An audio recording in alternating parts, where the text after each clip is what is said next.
မင်္ဂလာပါနော်ဒါတော့အခုငှက်ညီတို့ရောက်တဲ့ဒီဒေသကKNUလက်လိုမြို့နယ်ပါနော်ပြီးတော့တိုင်းရင်3 KNUတိုင်းရင်3နေမြဖြစ်တယ်အဲ့တော့ KNU လို့ပြောရင်တချို့ကသိကြတယ်တချို့ကမသိဘူးဒါပေမဲ့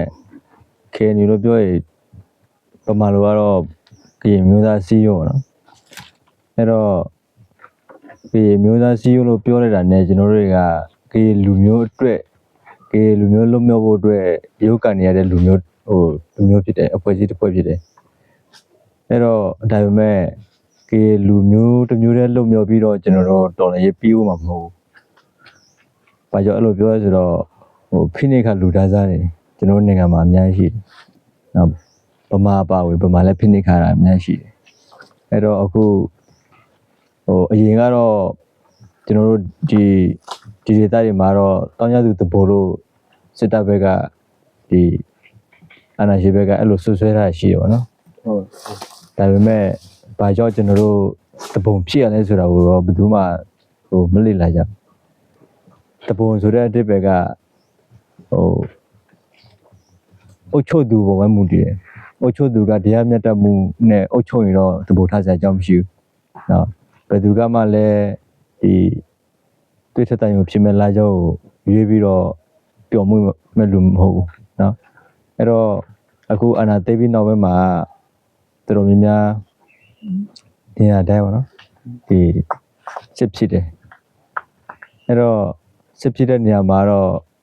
ဘယ်သူမှလည်းမချမ်းသာဘူးနော်ဘယ်သူမှလည်းပျော်မနေကြဘူးဆင်းရဲဒုက္ခနဲ့ဆင်းရဲမှုတွေ1940ခုမှာပြပြီးတော့ဒီနေ့တခြားပုံများလာဖွဲ့စည်းထားတဲ့ KNU က1940ရှိမှာဒီအချက်တွေတောင်းလာတယ်1940ရှိရခင်ဗျားတို့လည်းမမွေးငါလည်းမမွေးသေးဘူးနော်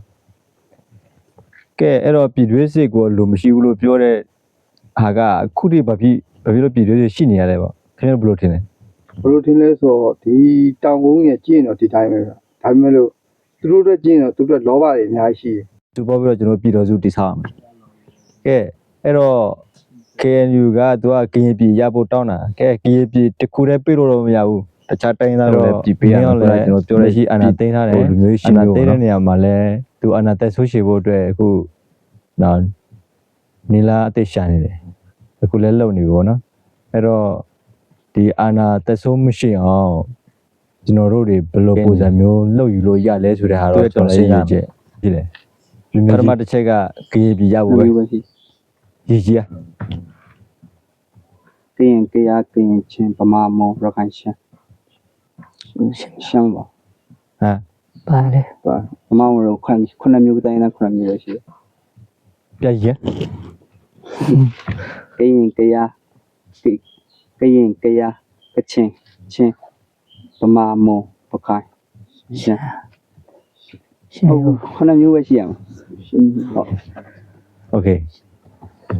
အဲ့ဒါကဟိုးကညီတို့ကဟိုးဘက်မှာတင်ခဲ့ရတဲ့စာထဲမှာပါတယ်ဟုတ်ကဲ့အဲ့မှာလူမျိုးရလို့ပြောရင်တော်တော်များများကဗမာကလူမျိုးလို့ပြောချင်တာဟိုမှာအတိမမပြတာလို့ခေါ်ရေးဗမာဆိုတာသူများတိုင်းသားလို့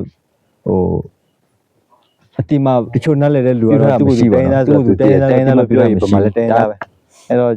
တိုင်းသားရှိမျိုးရှိတယ်အဲ့တော့ကျွန်တော်တို့က KNU ကသူက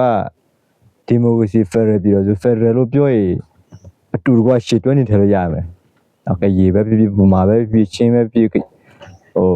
ကချင်ပဲဖြစ်ဖြစ်ပေါ့။ဘယ်တိုင်းသားမဆိုကျွန်တော်ဒီနိုင်ငံမှာဓာတ်တူညီတူ